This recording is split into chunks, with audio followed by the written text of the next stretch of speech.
Le gouvernement veut-il vraiment puiser dans votre épargne pour financer le réarmement du pays? C'est la question qu'on va se poser puisqu'elle circule beaucoup sur les réseaux sociaux. Le vrai du faux, on le fait avec notre invité Philippe Crevel. Bonjour. Bonjour. Bienvenue sur Sud Radio et merci de nous rejoindre de si bon matin. Vous êtes économiste, directeur du Cercle de l'épargne. Vrai ou faux? Le gouvernement va-t-il vraiment puiser dans notre épargne pour augmenter le budget de nos forces armées? Philippe Crevel, la question peut sembler incongrue, malgré tout, elle se pose sur les réseaux sociaux. C'est faux, c'est complètement faux. Le gouvernement n'a pas prévu de puiser, de prélever, de prendre l'épargne des Français. Simplement, il souhaite qu'elle soit orientée en partie donc vers la défense, vers l'industrie de la défense, mais ce serait évidemment un choix volontaire de la part des épargnants d'opter ou de pas pour affecter leur épargne vers des placements donc qui seraient en lien avec l'industrie de la défense. Mais en aucun cas, le gouvernement va puiser, va prendre.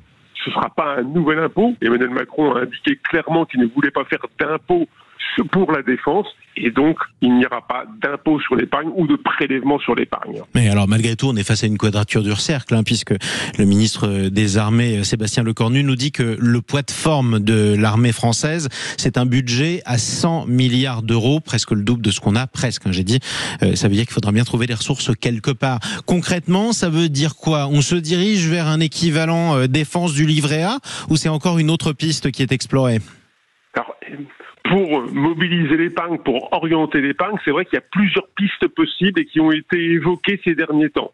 Il y avait l'idée du fléchage du livret A vers la défense, ça a été proposé par des parlementaires.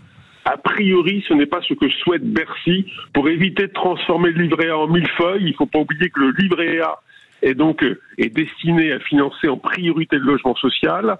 Autre piste qui a été évoquée, c'était un livret de défense, un livret bleu, blanc, rouge ou vert kaki.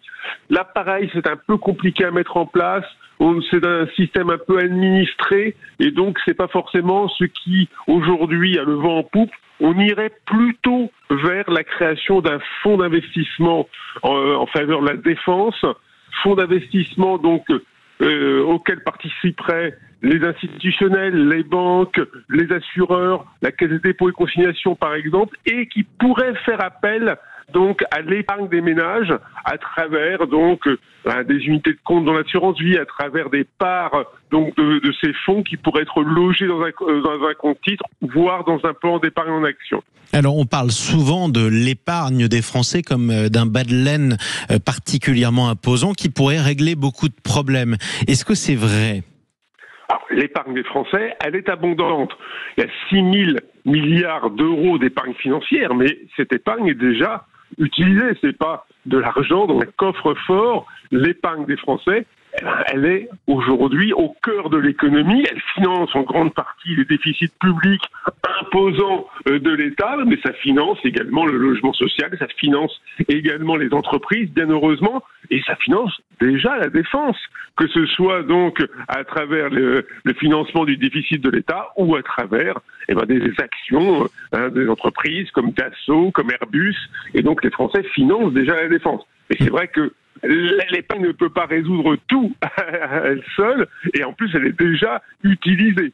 Oui, en quoi elle est déjà utilisée précisément aujourd'hui? Vous l'avez dit d'ailleurs, elle est utilisée notamment pour couvrir les déficits imposants de l'État français. En quoi notre épargne aujourd'hui, par quel mécanisme concret, permet de financer le déficit de l'État?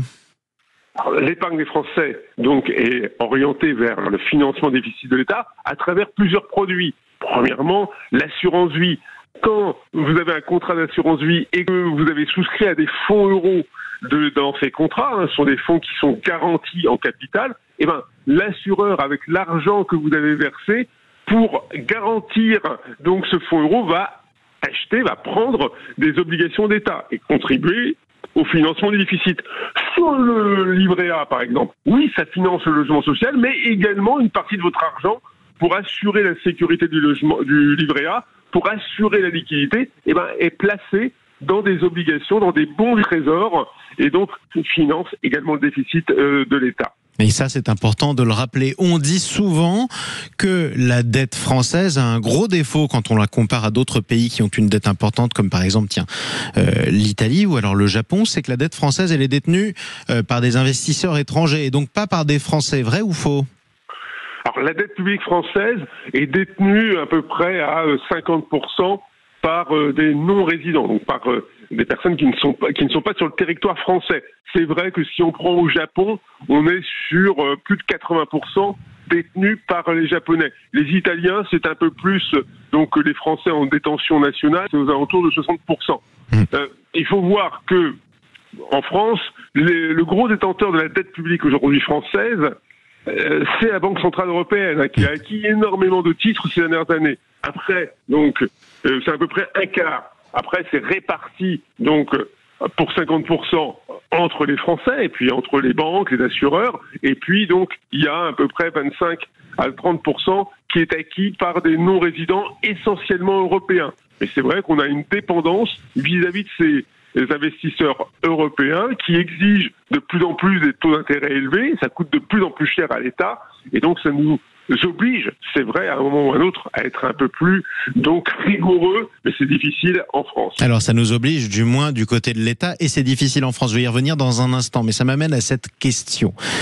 Si je veux épargner, par exemple, si je veux placer mon argent, est-ce qu'il est prudent pour moi, français, de placer mon argent dans de la dette française ? Vous me dites que les intérêts augmentent, ça devrait être plutôt bon pour l'investisseur que je suis. Alors, la bonne nouvelle, oui, c'est que quand les taux d'intérêt augmentent sur la dette publique française, l'épargnant est mieux rémunéré. Mais ça traduit également donc un déséquilibre croissant. Donc on ne peut pas complètement se réjouir de la situation. Après, aujourd'hui, il n'y a pas de risque en termes de garantie sur les obligations d'État. Il n'y a pas de risque de banqueroute de la France en l'état actuel des choses. La France peut faire face, on va dire, à ses traites et peut rembourser. Évidemment, si on continue à dériver de manière donc persistante sur les prochaines années, à un moment ou à un autre, ça pourrait se poser. Mais en l'état actuel des choses, il n'y a pas de problème sur la dette publique française et les épargnants peuvent être donc garantis de retrouver leur argent à l'heure actuelle. Je rappelle que vendredi soir, l'agence de notation Fitch a maintenu finalement la note de la dette française à AA-, c'est-à-dire perspective malgré tout négative. C'était presque une surprise. Ça l'était aussi pour vous ? C'est vrai que les agences de notation, depuis quelque temps, on s'attend à ce qu'elles dégradent la France compte tenu des problèmes politiques, de la difficulté à faire passer un budget, de le fait qu'on a un déficit public aujourd'hui qui se trouve entre 5 et 6% du PIB.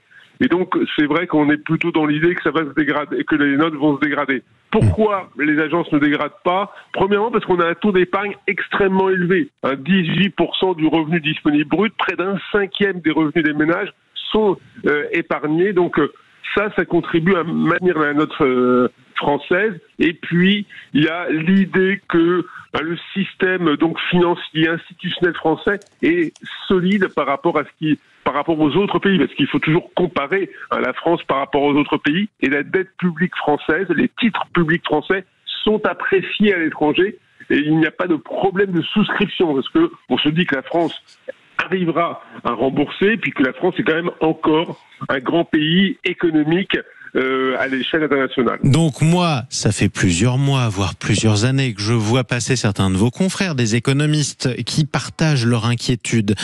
Est-ce que ça veut dire qu'aujourd'hui vous restez optimiste ou vous êtes simplement dans l'attente ? J'essaie d'être optimiste. Et il faut, premièrement, on a quand même des atouts. L'épargne est importante.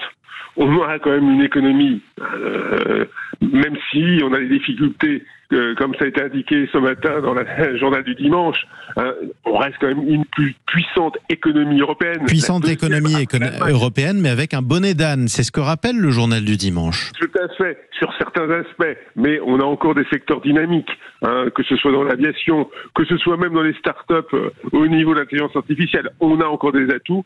Et donc, on a un problème de finances publiques récurrent depuis de nombreuses années. C'est vrai que c'est notre point noir. Malgré tout, je pense qu'on peut aujourd'hui, si chacun fait un effort, et c'est vrai que c'est la question du volume de travail, ça a été pointé dans le journal du dimanche, c'est connu, c'est vrai qu'il faudrait accroître le volume de travail en France et être dans la moyenne européenne pour résoudre en grande partie nos problèmes. Si nous avions le même taux d'emploi que les Allemands, c'est-à-dire 78%, nous sommes à 68%, hein, on n'aurait pas de problème de déficit public en France. Donc on voit qu'il y a le simple fait de revenir, on va dire, dans la grande moyenne européenne nous permettrait de résoudre une grande partie de nos problèmes. C'est ça, mais ce sont des questions politiques sensibles en France qu'il faut trancher. Merci beaucoup Philippe Crevel, c'est toujours un plaisir de vous entendre sur Sud Radio en tout cas. Je rappelle que vous êtes économiste et directeur du Cercle de l'épargne. À bientôt. À bientôt.